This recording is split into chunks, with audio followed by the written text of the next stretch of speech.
Hello there. I'm Scotty, and you're not, and we are continuing Tubi Horror Weekend, the far where we are on a area I know not much about.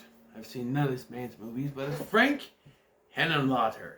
I didn't realize this was the same guy who directed Basket Case, and now I have to do that. And so I looked up other stuff, and I found he has another movie on Tubi. So I'm going to do 3 Frank Henenlotter movies in a row. Is that asking too much? Is that too much for my brain to handle? I don't know. And by the time you tell me, I will probably already have watched the other 2. So we're starting off with Frankenhooker. Yes, that is the name of the...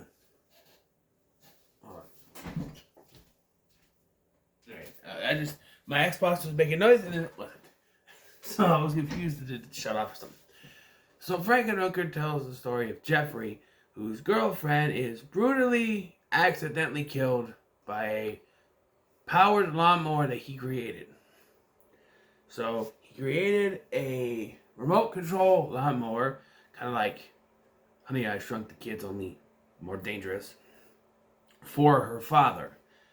When she's trying to show off how it works, she ends up in the path of the lawnmower and it kills her. So, because he is a scientist, going to doctor school, failed doctor school plenty of times, he decides to take as many pieces of her as he can, including her head, and try to put her back together. And it's very weird at first because he's like having dinner with her body parts and stuff. It's really weird.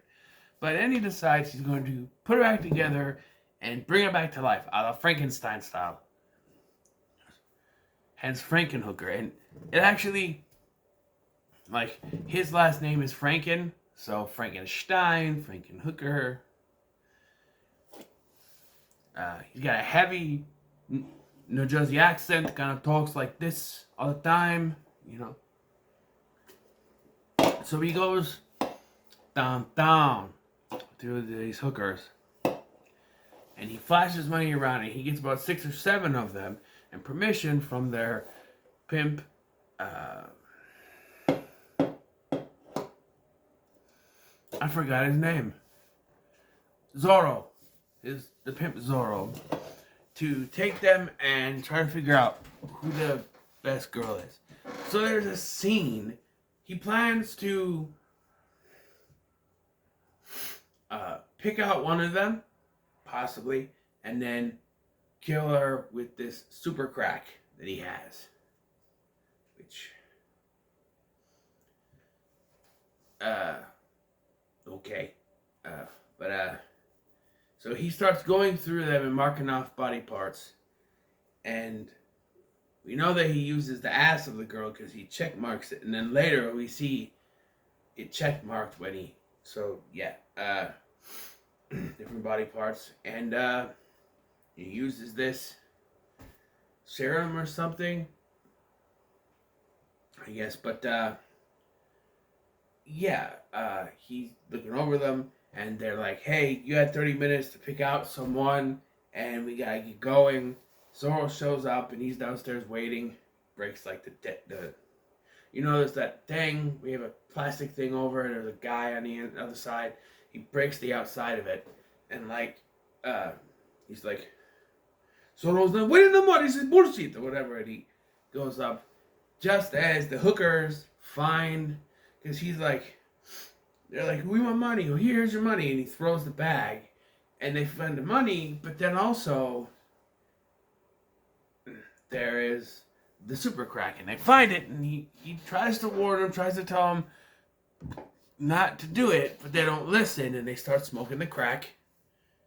Which I find hilarious. One of the girls tries to put, the crack rock on top of the pipe. And tries to, I'm like, I don't think that's how it works. I mean, I know it's dung crack. But I don't think that's how it works. But... this is a horror comedy, so remember. And this is where I realized I'd seen this movie before. I thought I had. So, quite a few years ago, like when I first moved out here, so there's a movie channel called Flicks. You get free movies. One night, I was scrolling through cable, because I hadn't discovered YouTube yet. And I happened upon Frankenhooker. And it was this particular scene where they're smoking the crack, super crack, and then they fucking explode. That's right, they explode. Every single one of them explode. And you hear the screaming down the hallway. Zorro comes in, he opens the door. The final hooker explodes. The head flies off and knocks him unconscious. He then gathers the pieces and takes them back to his lab in New Jersey, right, or New York, whatever, to put them together. And he puts the pieces together, the pieces that he picked out together to create his girlfriend, who comes back with bluish purple hair for some reason, and purple areola nipple tits. Yeah, that's the thing. And so it doesn't get any tamer from here. So he brings her back to life, but she doesn't have any memory because at least I thought I was going this way, where much like in Reanimator, they come back to life. They've been dead for too long. Their brains don't come back. So she just keeps repeating stuff that the hookers said earlier in the film. Got any money? Want a party? Need a good time? Stuff like that. She just keeps repeating it. She's yelling. She does this weird thing with her this weird with her. I can't do it.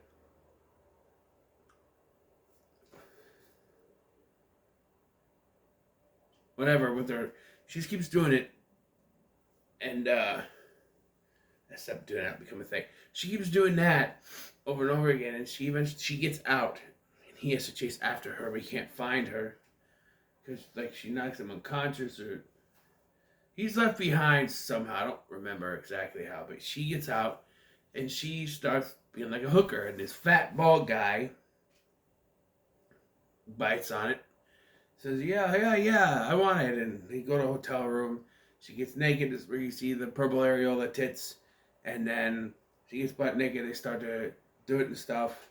You see the butt cheek. That's where you get the check mark on the butt cheek to know that that's the ass that he used. Even though there's not really scars to where you put the legs in there. But I don't know. Maybe there is. The makeup effects. Okay, so the makeup effects and the special effects in this, they said they did bad on purpose. So the MPAA wouldn't cut it.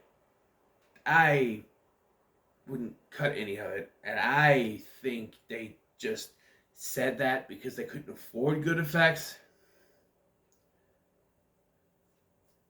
You know, I don't believe them. It seems like a way to cover your ass for that. Oh, best special effects. Oh, we had to do that to stop the MPAA from cutting it. That's all it was. We could do better, but come on. But yeah, and so she starts making out with this guy. All of a sudden you see smoke come around. Like, what is... Turns out when you make out with this chick, you explode. So she's making out with this dude, and he just explodes from under her. And, she puts her clothes back on and leaves. That's all she does.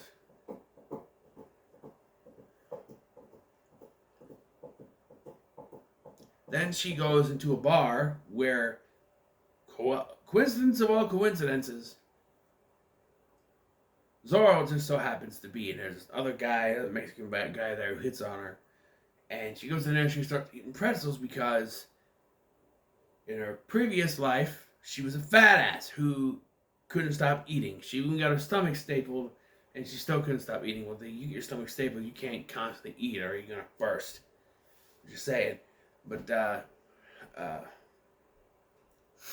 so the Mexican guy takes her to this private room and begins to go down on her, and then he explodes, and the whole place goes nuts when Zorro shows up, punches off her head, and then sparks start flying up. This is when Jeffrey shows up to take her back to his place and fix her. So where you get the bolts in the neck like Frankenstein, and she looks more Frankensteinish, and he brings her back to life, and she has her memory back, but she only goes back to...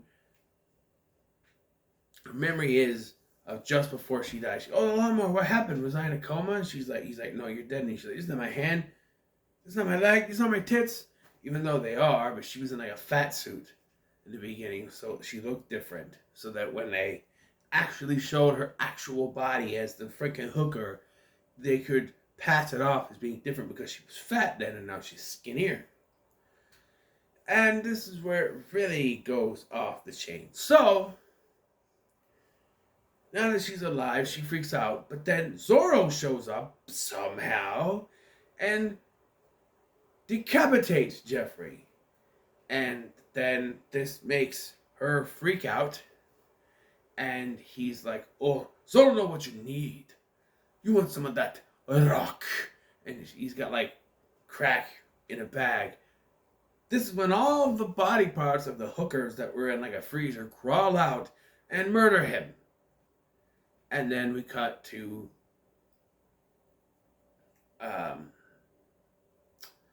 Jeffrey waking up because he's been brought back to life. But he established earlier that it only works on the female body. The serum thing only works on female body. So she couldn't use his or even Zorro's body. So she brought him back to life on a female body. And he's got tits and a vagina. But it's really weird. I don't know why. I mean, the effect is very bad. And again, the MPAA would have, if it was realistic, they would have. I know you didn't have the money to do this, and this is what screams out as we didn't have the money. We're gonna say we just did it cheap, so the MPAA wouldn't cut us. No, this was cheap because they couldn't afford it. This looks terrible. It's basically looks like his head and like a animatronic body, where he's got his hand covering his cooch, and his other one's like this, and so he's like freaking out, and it looks terrible. Why? Why couldn't they just have him in like underwear or something? Why do you have to be completely naked? She was she was covered up. She had like a bikini and underwear and fishnets or whatever. Why did he have to be butt ass naked? He had enough, he took enough care to put her in somewhat clothes. She had to have butt naked. We needed tits one last time in the movie, but they're very fake because it's animatronic. Except for his head, it looks terrible. And the movie ends there. So I feel like I'm going to be giving out this rating a lot, but I have to say this is so bad it's good. And honestly, I'm probably going to say about most of the rest of these, because that's what I'm going for. I just want the weirdest movies to review, and this was one of them. And if Hanna-Lauder's other movies are as weird as this, I think I'm in for a good time. Like I said, Basket Case and Brain Damage. I've heard about Basket Case, know nothing about Brain Damage, so we'll see. But this was a fun watch. Like there was some lows. Like it takes forever for the Frankenhooker to actually happen. For a movie about wanting to bring your dead girlfriend back to life, it takes forever to do that. So that could be one hand negative I could put in there, but it was a fun watch. It was fun to watch. I want to watch it again. I want to get it on Blu-ray eventually, but unfortunately, my spending budget has been cut down for what I can spend for my paycheck. I need to start putting more into the bank, apparently. But even though I'm doing fine with what's in the bank, I got that. So I don't know if I'll buy any big stuff, but I'm planning on trying to finally do Sam Raimi and Christopher Nolan, which means yes, re-reviews of Spider-Man, Evil Dead, and the Dark Knight movies will be coming within that review series. But as it pertains to this review, what are your thoughts on Frankenhooker? Let me know in the comments below. Make sure to like, share, subscribe. Thanks for watching. I've been Scotty, and I'll see you in the next one.